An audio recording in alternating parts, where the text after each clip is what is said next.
This video is not sponsored by a VPN. They really missed a golden opportunity there, didn't they? And before this video begins, I'd like to give a special shout out to my Asbantium level patron, Fallon Cortez.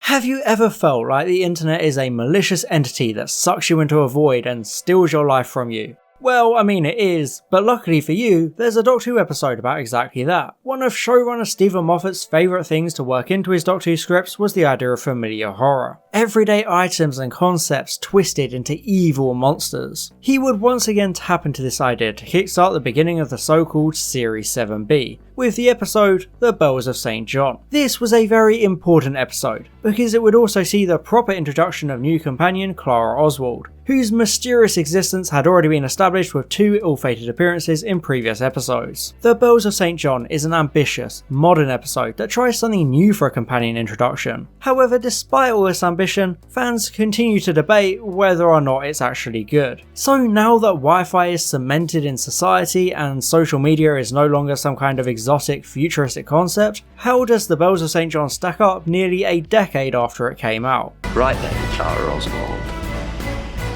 Time to find out who you are. Like I always say, a good cold open is one of the most important things for a Doctor Who story to have. Cold opens are responsible for setting the tone of the entire narrative and introduce a lot of the plot points. This is something The Bells of St. John does very well, featuring a desperate warning about the dangers of this mysterious Wi-Fi network. The PSA format allows for non-intrusive exposition about the threat, and the slick editing helps to show you all you need to know. How connecting to this network will kill you and steal your soul. It's a well-made opening, and Moffat manages to recapture the success of catchphrases like, "Hey, who turned out the lights?" This time introducing the phrase, "I don't know where I am," which is used throughout the episode as a way to reveal someone has been trapped within the system. There's something so deeply chilling and powerful about seeing nearly 100 people contained in these tiny screens on a wall. It shows the global extent of this danger, how the entire planet is at risk because the infection, if you will, has spread so quickly and indiscriminately. It immediately introduces a huge scale to the episode. All these people crying out for help, calling into the void in the desperate hopes of being saved. It's a really underrated opening. This Wi-Fi threat is actually a really good concept for a Doctor Who episode. Even though Wi-Fi had been around since the early 2000s, in 2013 it was nowhere near the level of dominance as it is now. When this episode came out, it still felt very new and futuristic. This creates the ideal breeding ground for a mysterious Wi-Fi based threat. The spottiness of Wi-Fi led Moffat to come up with the idea of a rogue network that would hijack your computer and your very life. I think it's a good, timely concept showing that Doctor Who isn't behind the times, and can tap into the same kind of storytelling concepts shows like Black Mirror were becoming popular for. However, I think a lot of people get something wrong about this episode. It isn't just Wi-Fi bad. Moffat isn't an old man yelling at clouds here, warning about technology. He instead just wanted to highlight a new way for aliens and monsters to attack the Earth, and I think that intent is shown very well here. Wi-Fi is very exploitable by humans alone. Imagine what an alien could do with that kind of influence and omnipresence. It could destroy the entire planet within minutes. The way the villains of the episode do this is through the use of the so-called spoonheads. And no, that's not something a British person would insult you with. Instead, spoonheads are actually robots able to take the form of any person in order to suck them into the cloud. It's kind of like a better version of the Idiot's Lantern. Rather than being a woman on a TV loudly screaming about being hungry, these are uncanny valley robotic monsters that can pretend to be a loved one to gain your trust and trap you. It's a great concept and I think it gets used pretty well in the episode. However, they aren't especially memorable. For all the issues with The Wire, you could at least remember her appearance. But with how humanoid the spoonheads are, they just don't really leave an impact in the long term.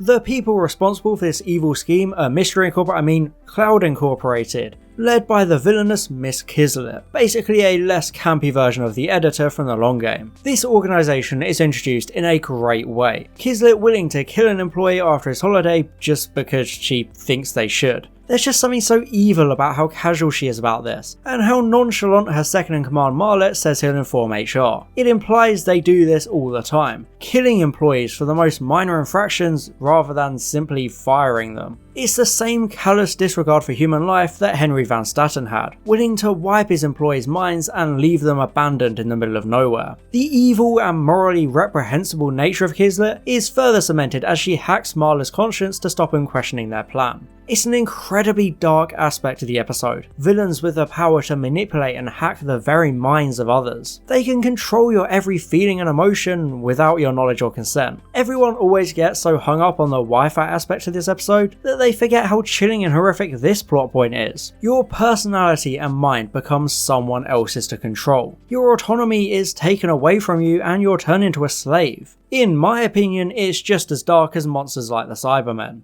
As we saw at the end of the Snowmen, the Doctor has made it his new mission in life to track down the mysterious Clara Oswald, who he has seen die twice in two completely different places as completely different people. Something pretty impossible if you ask me. The Bells of St. John continues this search as we discover the Doctor secluded away in a Cumbrian monastery obsessing over this woman. It's a really cool idea, this all-knowing Time Lord so desperate to find answers and discover what this enigma possibly means. For once, he knows absolutely nothing and is very perplexed. But in a humorous turn of events, she ends up being completely normal. A 21st century nanny looking after two soon-to-be very annoying kids. And yes, I already know this book is a reference to Amy Pond, before you point it out in the comments. This opening establishes Clara really well. Even the way she swings around the pillar in her room shows how airy and adventurous she is as a person. A prime example of how little details do wonders for character building. It subconsciously adds these thoughts into your mind. How she almost glides around the room, making her a central focus straight away. And contrary to some complaints, I feel like it's pretty realistic for Clara to be a bit of a smooth brain when it comes to technology, not even knowing how to connect to the internet.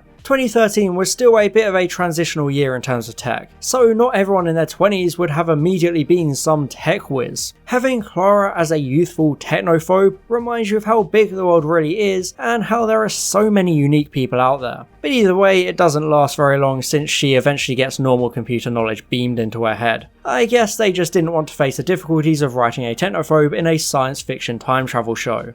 And you just made a joke about Twitter. Due to the machinations of Missy in a timey-wimey future plot point, the helpline Clara is calling puts her in touch with the Doctor. Usually the TARDIS phone ringing is meant to be some kind of shocking or scary moment, like in The Empty Child, and the music here even takes a bit of a sinister turn, just for the call to humorously be about connection to the internet. It's a nice subtle bit of comedy, the Doctor reluctantly trying to give tech support and wondering what the hell is going on. Matt Smith does a fantastic job here. And just as a side note, I adore how Eleven and Clara's first interaction is over the phone, because their very final scene together also ends up being over the phone. I have no idea whether or not Moffat did that intentionally to reference this first interaction, but I think it's perfectly fitting.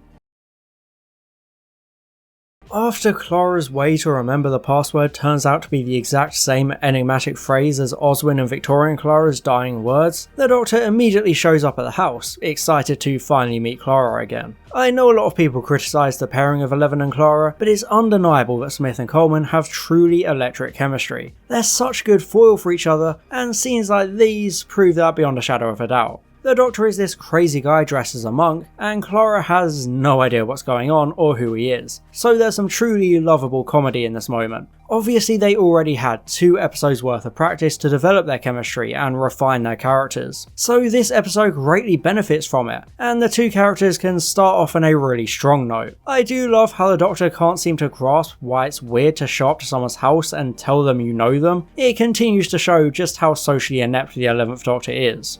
Right, don't be a monk. After realising that monks aren't in fact cool, there's a fun montage of the Doctor getting dressed into his brand new outfit. There's a few things I want to mention about this scene. First of all, it's cute how he has a special box for his bow tie, further cementing how much of a core component this simple item is to him as a character. We even saw in the Snowmen how him wearing the bow tie was almost like the turning point for the 11th Doctor, his mood changing for the better after he subconsciously put it on. Secondly, when faced with the option of a purple jacket and his old Pond era jacket, he chooses the purple. This shows a clear character evolution. The Doctor is still mourning the Ponds, so he wouldn't feel right donning the same outfit he wore whenever he was with them. It would probably just bring back memories. Instead, he's embracing change, trying to move forward while still remembering who he was before. So it's a nice touch to show the conscious choice between the two jackets. And whilst we're on the topic of the new outfit, I really like it and prefer it to his older style. I know there's something iconic about the tweed, but I just have this gut preference for the Series 7B jacket. It looks a lot more organised and fitting for the darker tone of the late Smith era. Since Clara accidentally connected to the evil Wi-Fi, she is now a target. But Kizit's plan to steal her hits a very significant roadblock.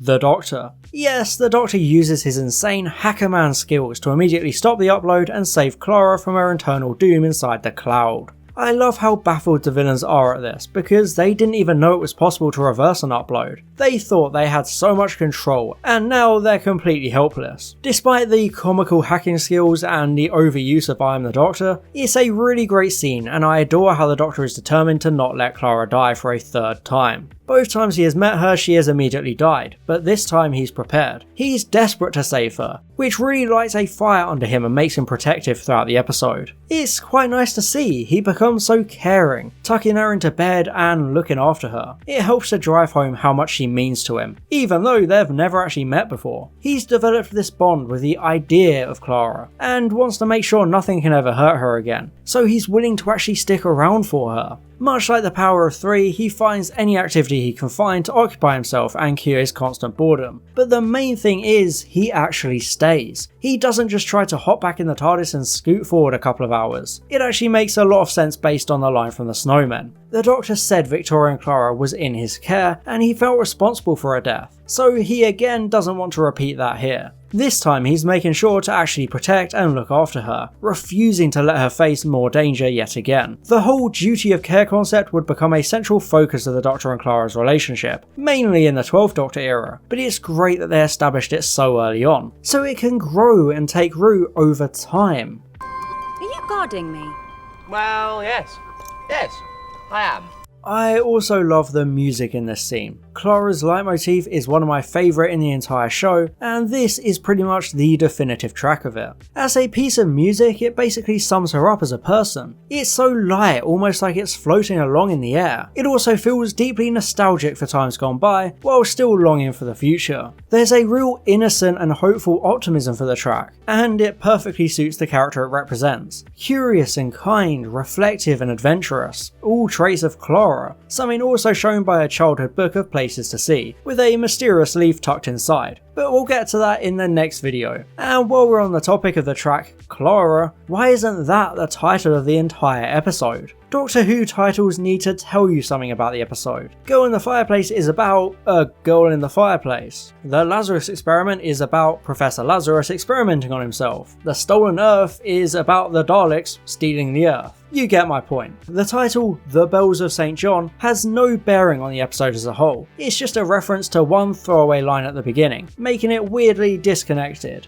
I feel like it would have been a better idea to take a page out of Russell T Davies's book and name the episode Clara. It says so much more about the episode, establishing from the beginning that the focus is on Clara herself and the mystery surrounding her. It also sets up the Doctor's surprise at meeting her again and his desperation to protect her. It would work so much better instead of the episode having such an unrelated and confusing title, which prevents it from having a proper cut-out identity, because it doesn't communicate anything that happens and people forget.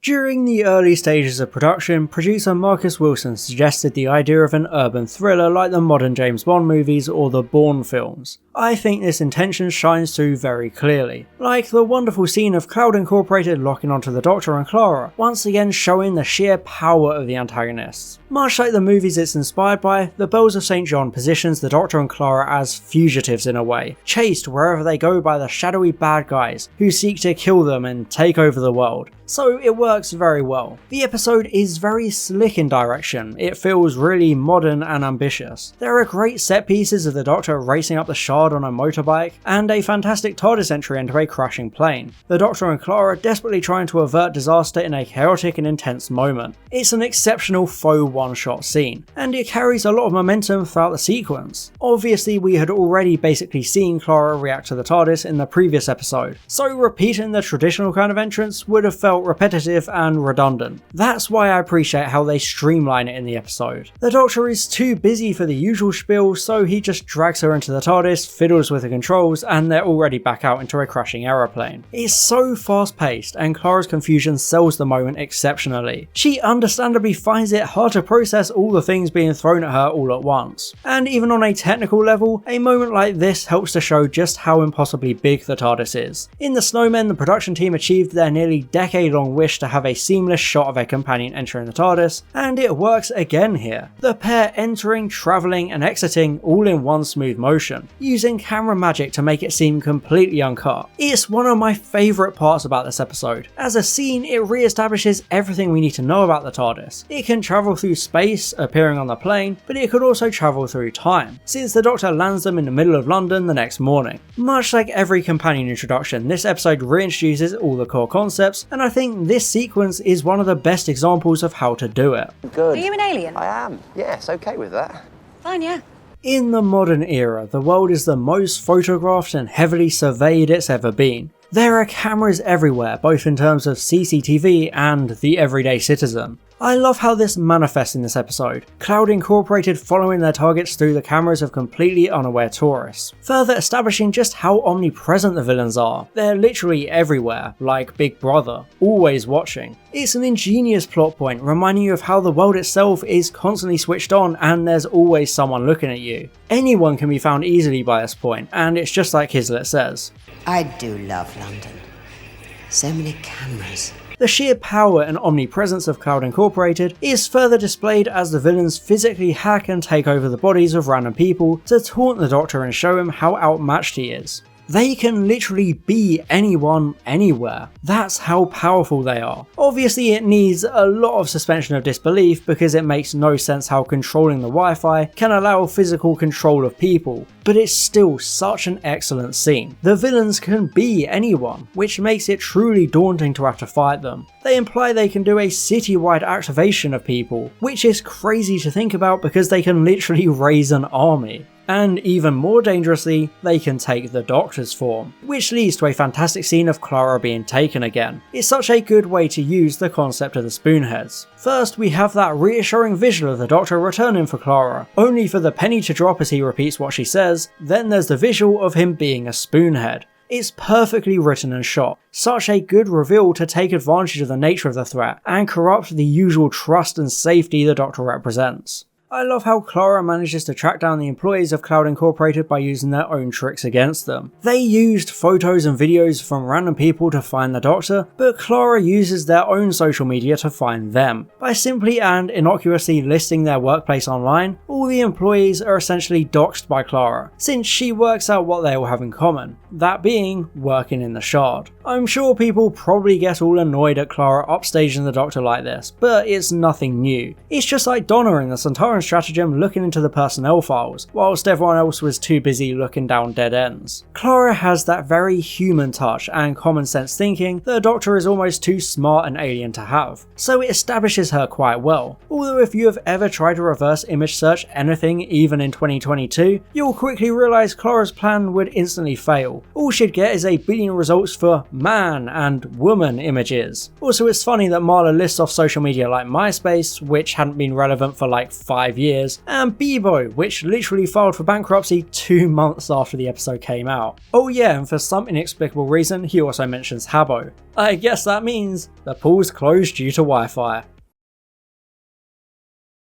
After losing Clara, the Doctor travels to the Shard to confront Kislet. It's great to see how dark and venomous Eleven becomes in this moment. It's similar to the quiet fury of previous Series 7 episodes, showing the character's true age and inner darkness. Matt Smith has always been able to communicate so effortlessly. It's deliciously ironic how the villain's schemes are once again turned against them, the Doctor using his very own spoonhead to capture Kismet herself and force Marla to download the entire cloud by using the hacking tablet thing. I think it's an excellent solution to the episode. Obviously not everyone in the cloud survives, because a lot of them were already killed in the real world, so it's not one of those annoying everybody lives Moffat endings. But the real reason I love it so much is how the Doctor barely has to do anything. He doesn't march in there shouting at people, stealing the tablet and hacking the computers to download everyone like an obvious hero would. Instead, he just relaxes at a coffee shop and basically makes the villains reverse their plan for him, twisting all their schemes and infrastructure against them because they're just as susceptible to their own technology. It's such a clever plan, and it reminds you of just how conniving the Doctor is capable of being. In the end, it turns out Kislet's evil corporation is working for someone else, a shadowy client who ultimately turns out to be the Great Intelligence. He wants human minds to feast on, leading to a bit of a "we live in a society" speech from Kislet about nobody loving cattle more than Burger King or something because people are cattle, I guess. I don't know, it's a weird analogy to make. Not exactly the best way for Kislet to justify their evil plan. Regardless of the lack of a plot thread going forward, I do like how the Great Intelligence ends up as the real villain. Obviously he appeared in the Snowmen, and it was made clear that the Intelligence would come back in some form. Chronologically, he then goes on to battle the Second Doctor in the Himalayas and the London Underground, so now he has a lot more knowledge of both the Doctor and UNIT. It's understandable he'd harbour a grudge and play the long game, so I like how he's brought into this episode. I also adore the moment of Kislet restoring all the employees to factory settings, revealing that they were actually all normal people with entirely different personalities, essentially stolen and forced into this evil life. It's such a horrifying concept, but it makes a lot of sense for the Great Intelligence as a villain. It's exactly what we saw in the Snowmen, with Dr. Simeon manipulated from childhood and turned into this cold and callous monster. The same thing has clearly happened to Miss Kislet, the ending implying that just like with him, the Great Intelligence has been whispering in her ear ever since she was a little girl. Just like I said regarding Simeon, it's actually kind of tragic in a way. She wasn't naturally evil. This wasn't a decision she made. She was basically stolen from her parents and raised as a servant for the Great Intelligence's plan. It's incredibly dark, her just being used like this, nothing but a tool to be discarded after like 50 years of service. Like with Simeon, we don't know what Kislet might have achieved or who she might have become if she was just left alone in peace. Instead, the Great Intelligence hijacked her entire life and personality. It's genuinely up there with some of the darkest parts of Doctor Who, because now she's left as a 6-year-old woman with the mind of a child, and nothing will ever bring back those 50 years she lost. After the day is saved, Clara returns to the family, going back to her normal life as a nanny. We're treated to another amazing track, I Might Change My Mind, which once again shows the lightness and airiness of Clara as a character, but it also represents the decision now placed in front of her, because the Doctor wants her to travel with him. This is a really delightful epilogue to the story, a nice character scene between the two. It explains why Clara became a nanny, because she happened to be staying at the house during the week the children's mother died. She feels like it's her duty to stay there for them. To continue on her journey across the world would come at the cost of leaving them behind, and it's just not in her nature to do that. It says a lot about her fierce loyalty as a character. She doesn't abandon those she loves, or place her own ambitions over people in need. It makes her very sympathetic as a character, almost reminding the Doctor about not being able to spend longer with the Ponds. The Power of Three presented him with a golden opportunity to spend a full year inside the home lives of the Ponds, but he ran out on them because he just couldn't deal with the change in lifestyle. That's a whole year he can never get back. So I feel like Clara prioritising the family over her own wants and needs is a good contrast to that. I also love how he pitches the idea of TARDIS travel as a way to escape responsibilities, because that's what Amy initially used it for. But Clara doesn't want that because she's not trying to run away from anything. I think it's a good scene to differentiate Clara from Amy, and it ends the episode on such an optimistic note, since it's the beginning of a whole new world for both the Doctor and Clara, setting up the adventures to come in a really satisfying way. That wasn't a leaf. That was page 1. The Bells of St. John is a bit of a hidden gem in Doctor Who history. It's a very action-packed, impressive note to start Series 7B on, and it keeps moving forward, never wasting too much time with needless scenes and exposition. There's so much going on in the best way. It's able to juggle loads of different concepts without anything feeling truly underexplored. As a companion introduction, it's perfect. Clara is characterised brilliantly with some great writing. The episode really manages to flesh her out right from the get-go and show what she's all about. Her chemistry with the Doctor is immediately memorable. Smith and Coleman working so well together as a pairing with some strong comedic moments and good serious scenes too. Even though the Spoonheads aren't designed as well as they could be, the villains feel very omnipresent and threatening, with so much power and ability in such a contemporary setting. Obviously the whole Wi-Fi concept is a bit ludicrous, but the episode really manages to make it work, and it creates a very slick, modern narrative introducing a brand new way for alien threats to invade the world. The Bells of St. John easily earns an A ranking on the Series 7B tier list. The music is on point, with so many fantastic tracks accentuating the moments they accompany. The directing lends such a big budget action thriller feel to the story, and it speeds by with a dynamic pace, opening the second half of the series in the ideal way. It's an exciting episode to watch, and it introduces some future plot elements in a smooth way. So it's exactly what you need from an episode like this. We'll just have to see if the series can maintain that momentum. And I'd like to give an extra special thank you to my Asbantium level patron Fallon Cortez, my Diamond level patrons Tom Hibbert and Valtar, my Platinum level patron Keelan Gillespie, and all my Gold level patrons Calvin, Daniel Shillito, Franz Horn aka Line Vortex, Gog Nogler, Herna Verzog, and Luke_SY. Thank you so much for your support.